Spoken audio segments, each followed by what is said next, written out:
Hello दोस्तों, आप सभी का आपके चैनल क्रिएट कॉल में एक बार फिर से स्वागत है। आज हम डिस्कस करेंगे म्यूचुअल फंड में एसआईपी क्या है। सब लोग कर रहे हैं कि एसआईपी करो, एसआईपी करना चाहिए, एसआईपी किया क्या, एसआईपी अच्छा है, एसआईपी बुरा है। वो सारी चीजें हम इसमें डिस्कस करेंगे। उसके अलावा भी अगर आपके मैं कुछ भूल जाता हूँ या कुछ नहीं एक्सप्लेन कर पाता हूँ तो आप मुझे कमेंट करके पूछ सकते हैं, या कमेंट करके आप मुझे पूछेंगे तो मैं आपको रिस्पॉन्ड कर सकता हूँ। आप मुझे व्हाट्सएप पे भी मैसेज कर सकते हैं, मैं नंबर अपना डिस्क्रिप्शन में दे दूंगा। तो आइए देखते हैं एसआईपी एक तरीके से दोस्तों एक मीडियम है। एक मीडियम है आपका म्यूचुअल फंड में इन्वेस्टमेंट करने का। अब म्यूचुअल फंड में इन्वेस्टमेंट दो तरीके से होता है, एक एसआईपी के द्वारा और एक लमसम के द्वारा। SIP systematic investment plan, lump sum हम बाद में फिर किसी वीडियो में डिस्कस करेंगे। आज एसआईपी देखते हैं। सिस्टमैटिक इन्वेस्टमेंट प्लान मतलब आप एक एक प्लान के तहत कोई भी इन्वेस्टमेंट कर रहे हैं, वो आपका एसआईपी कहलाएगा। म्यूचुअल फंड में जैसे कि मान के चलते हैं, आपने एक डिसाइड किया है कि आपको 20 साल तक 500 रुपए, 100 रुपए, 1000 रुपए, 2000 रुपए, 10,000 रुपए, ये आप पे डिपेंड करता है, आप जितना चाहें इन्वेस्ट कर सकते हैं। तो मान के चलते हैं आप 2000 रुपए पर मंथ आप इन्वेस्टमेंट का प्लान कर रहे हैं 20 साल के लिए। तो आपने 20 साल के लिए प्लान किया। अब आपने 2000 तो प्लान किया, अब आपको हर महीने डेट फिक्स करनी है। तो आपने अपने अकाउंट में ऑनलाइन परचेज किया है तो अपने अकाउंट में आपने एक डेट दे दी, 1 से लेकर 30 या 31 तक कोई भी आप डेट अपने अकाउंट में ऐड कर सकते हैं। उस डेट को आपके अकाउंट से पैसा ऑटोमेटिकली ऑटो डिडक्ट होके आपके म्यूचुअल फंड में ऐड हो जाएगा और आपका म्यूचुअल फंड परचेज हो जाएगा, आपके पोर्टफोलियो में रिफ्लेक्ट होने लगेगा। यहाँ तक मुझे उम्मीद आपको समझ में आ गया होगा कि एक रेगुलर इंटरवल के साथ, यानी इन्वेस्ट फिक्स्ड अमाउंट 2000 रुपए एट रेगुलर इंटरवल, मतलब हर महीने 20 साल तक आप इन्वेस्ट करते हैं। तो एक तरीके से एसआईपी हुआ वो। अब ऐसा नहीं है दोस्तों कि 20 साल तक ही करना है, आप उसको 1 साल भी कर सकते हैं, 2 साल भी कर सकते हैं, 6 महीने भी कर सकते हैं, 1 महीने भी कर सकते हैं। वो आपका एसआईपी ही कहलाएगा। लेकिन आप बीच बीच में उसको स्टॉप भी कर सकते हैं। बहुत सारे दोस्तों का, साथियों का कहना होता है कि हम इसमें कितने साल के लिए हमारा पैसा इसमें ब्लॉक हो जाएगा। तो दोस्तों इसमें आपका पैसा ब्लॉक नहीं होता है, नो, कोई ब्लॉकिंग नहीं है आपके पैसे की इसमें।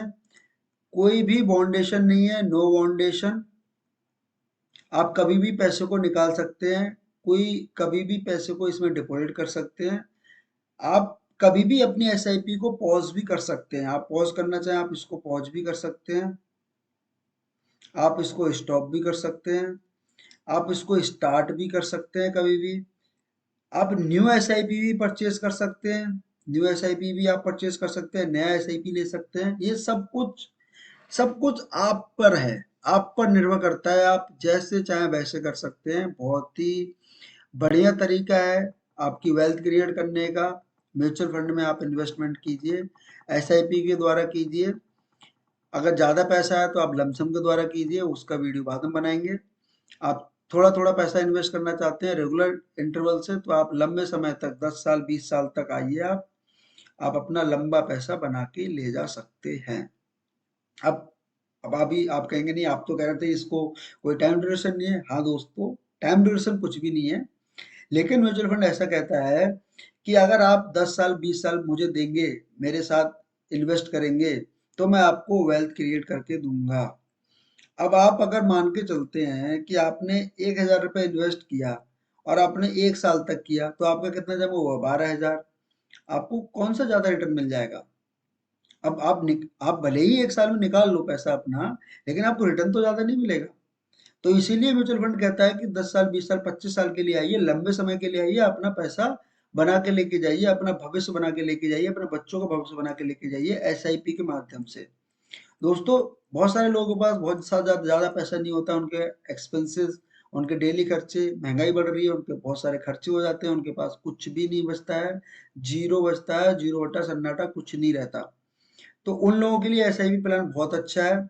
आप एक मिनिमम अमाउंट से स्टार्ट कर सकते हैं, मिनिमम अमाउंट से आप परचेज कर सकते हैं, कोई भी एप्लीकेशन के थ्रू कर सकते हैं, बैंक के थ्रू कर सकते हैं, और आप एक लंबे समय में वेल्थ क्रिएट कर सकते हैं।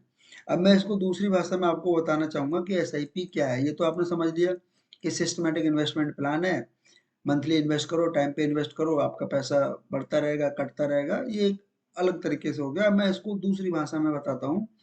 मैं कहता हूँ एसआईपी आपके लिए क्या क्या हो सकता है। एसआईपी आपके लिए ड्रीम हो सकता है, आपके लिए हाउस हो सकता है, आपके लिए कार हो सकती है, आपकी बेटी की शादी हो सकती है, आपके बच्चों की, आपके चाइल्ड की, जो भी बच्चे हैं आपके बच्चों की एजुकेशन हो सकती है। ये सब क्या है? ये सब आपकी एसआईपी हो सकती है। आप एक टारगेट सेट करें, उसमें हर महीने जो भी अमाउंट आपका है आप उसमें फिक्स कर दें, आपका अमाउंट उसमें जाता रहेगा। जो भी आपका पोर्टफोलियो क्रिएट होगा उसमें पैसा आपका डिपॉजिट होता रहेगा, और आपका जो पोर्टफोलियो है वो बढ़ता रहेगा और आपका पैसा बढ़ता रहेगा। अब ये कैसे काम करता है ये देखते हैं लाइव एग्जांपल से। लेकिन हमें मिलता क्या है? तो मिलता क्या है वो देखते हैं। क्या मिलेगा आपको म्यूचुअल फंड का, और आपका पैसा गया कहाँ वो देखते हैं। मान के चलते हैं, मैं ऐसा मान के चलता हूँ कि किसी ने ऐसा परचेज किया होगा 2000 पर मंथ से निपॉन इंडिया का म्यूचुअल फंड 2010 में, जो कि स्टार्ट हुआ है। तो जो उस समय उसकी एनएवी थी 10 रुपए थी। अब एनएवी क्या होती है? नेट एसेट वैल्यू होती है, जो कि स्टार्ट वैल्यू होती है ज्यादातर म्यूचुअल फंड की 10 रुपए से ही स्टार्ट होती है। तो आपने 2000 रुपये इन्वेस्ट किया तो आपको कितना मिलेगा? 10 रुपये अगर भाव है उसका एक यूनिट का, तो आपको 200 यूनिट मिल गई। ठीक है। तो अब आप समझे कि आपको क्या मिला, यानी आपको यूनिट मिली, एक नेट एसेट वैल्यू मिली, जो कि 2000 की आपको 200 मिल गई 10 रुपए के भाव से। अगले महीने आपका जब 2000 रुपये जाएगा म्यूचुअल फंड में डिटेक्ट होगा आपके अकाउंट से, तो उस समय एनएबी का रेट क्या होगा? वो डिपेंड करता है मार्केट पे। मार्केट बढ़ रहा है, घट रहा है, तो उस हिसाब से आपका एनएबी का रेट होगा। तो एनएबी अगर 10.08 है तो आपको यूनिट कितनी मिलेंगी? 198 उसी 2000 में। अब एनएबी और बढ़ गई, जैसे कि यहाँ देखते हैं, नीचे आके देखते हैं थोड़ा। अब ये एनएबी हो गई 11 रुपए 2013 में। तो 2000 रुपये आपका अमाउंट सेम रहा, तो आपको कितने नहीं मिलेंगे? 177। तो एक तरीके से आप जो पैसा इन्वेस्ट करते हैं म्यूचुअल फंड में, उसके बदले आपको एक एनएवी मिलती है। एक डिजिटल फॉर्म में आपको आपको मिल जाता है, आपके अकाउंट में ये एनएवी दिखती है। अब आप कहेंगे आपका पैसा बढ़ता कैसे है? तो बढ़ता कैसे है?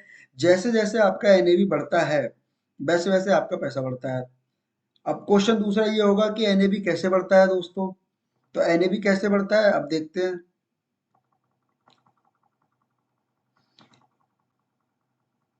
मान के चलते हैं कि आपका जो एनएवी था वो 10 रुपये था। एनएवी 10 रुपये था। अब ये कैसे बढ़ा? बढ़ के 210 हुआ। मान के चलते हैं कि ये 21 रुपये हो गया। कैसे हुआ? इस टाइम में। तो ये जो आपने एनएवी परचेज किया, आपका पैसा जिस फंड में गया, उस फंड में एक फंड मैनेजर होता है। कौन होता है दोस्तों? फंड मैनेजर होता है। वो हाईली एक्सपीरियंस होता है और एजुकेटेड होता है। वो आपके पैसे को स्टॉक में लगाता है, बॉन्ड में लगाता है, जो डेब्ट में लगाता है, बहुत सारी इंस्ट्रूमेंट हैं। Instrument in the sense market में वो जगह जगह पैसों को इन्वेस्ट करता है अपनी एनालिसिस के अकॉर्डिंग। फिर वहां से आपको रिटर्न बना के देते हैं, वो एनएवी आपका बढ़ता है। और जैसे जैसे आपका एनएवी बढ़ता है वैसे वैसे आपका अमाउंट बढ़ता है, तो आपका पोर्टफोलियो भी बढ़ता है। तो यहाँ तक आपको क्लियर हो गया होगा।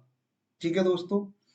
अब अब आपका क्वेश्चन होगा कि इसे परचेज कैसे करें, आपको परचेज कैसे करना है? तो दोस्तों आप इसे किसी भी बैंक से परचेज कर सकते हैं। जिस बैंक में आपका अकाउंट है उस बैंक में जाके भी आप परचेज कर सकते हैं, लेकिन ध्यान रखिएगा बैंक वाला आपको अपना ही म्यूचुअल फंड देगा जो उसके बैंक में चल रहा होगा। हो सकता है आपको दूसरे म्यूचुअल फंड ना दे कोई। अब आप किसी बैंक में जाते हैं तो वो आपको अपना देगा, हो सकता है वो फंड अच्छा परफॉर्म नहीं कर रहा हो या नया फंड हो। तो दोस्तों कभी भी नया फंड आपको परचेज नहीं करना है, पुराना ही करना है। 10 साल 15 साल पुराना फंड हो तो और भी अच्छा है। और जो उसका एएम होता है, मैं बोलता हूँ कि एएम, तो एएम हमेशा 4000 करोड़ 5000 करोड़ से ऊपर का होना चाहिए, तो वो ही आपको फंड परचेज करना है। आपने आप मान लीजिए बैंक से जाकर परचेज भी कर लिया, तो आपके मोबाइल में एक एप्लीकेशन के द्वारा जिस बैंक से परचेज किया उसके एप्लीकेशन में आपको ये दिखेगा। आप इसको कभी भी विड्रॉ कर सकते हैं। लेकिन दोस्तों अगर आप म्यूचुअल फंड में इन्वेस्टमेंट करना चाहते हैं तो आप लंबे समय के लिए आइए, 10 साल 20 साल के लिए आइए, तो आपका पैसा इसमें बनेगा ही बनेगा, आपको बना के ही देगा। पुराना रिकॉर्ड में एक बार फिर से आपको दिखा देता हूँ कि कितना पैसा बना के दिया है। अब इस फंड ने, आप देखो, 3,22,000 रुपये जमा हुआ है टोटल। करंट वैल्यू है 21,61,000। यानी कि 2010 से लेके 2024 तक, यानी 14 साल में 3,22,000 का इस फंड ने 21 लाख रुपए बनाया है 25% के रिटर्न से। तो ये हो गया आपका एसआईपी का ताकत। आपने कुछ नहीं किया, आपने 2,000 रुपये एक रेगुलर इंटरवल से हर महीने डिपॉजिट किया म्यूचुअल फंड में, म्यूचुअल फंड परचेज किया, और आपका पैसा बढ़ के इतना हो गया। ये देखिए कैसे बढ़ा। अभी आपने देखा कि एनएवी जैसे जैसे बढ़ा, वैसे वैसे आपका पैसा बढ़ा। तो दोस्तों, मुझे उम्मीद है इस वीडियो में हमने ज़्यादातर जो एसआईपी के क्वेश्चन है वो कवर कर लिए हैं। इसके अलावा अगर कोई भी क्वेश्चन छूट गया हो, आप मुझे बताइए, मैं रिस्पॉन्ड करूंगा। आप म्यूचुअल फंड में अगर पहली बार इन्वेस्टमेंट करना चाहते हैं तो आप 100 रुपीज़ से भी कर सकते हैं, 100 रुपीज़ से। आप अगर ऑनलाइन इन्वेस्टमेंट करना चाहते हैं तो डिस्क्रिप्शन में मैंने अपना लिंक दिया है एनजेई वेल्थ का, आप वहां जाके लॉग इन कर सकते हैं और डायरेक्टली आप मुझसे जुड़ सकते हैं। आपको म्यूचुअल फंड के बारे में कुछ और जानना हो तो आप मेरे नंबर 9759915547 पर संपर्क कर सकते हैं। आप मुझे व्हाट्सएप पे मैसेज कर सकते हैं, मैं आपको वहां पर रिस्पॉन्ड करूंगा। दोस्तों, आपको वीडियो अच्छा लगा हो तो लाइक कीजिए, शेयर कीजिए, सब्सक्राइब कीजिए। Thank you so much.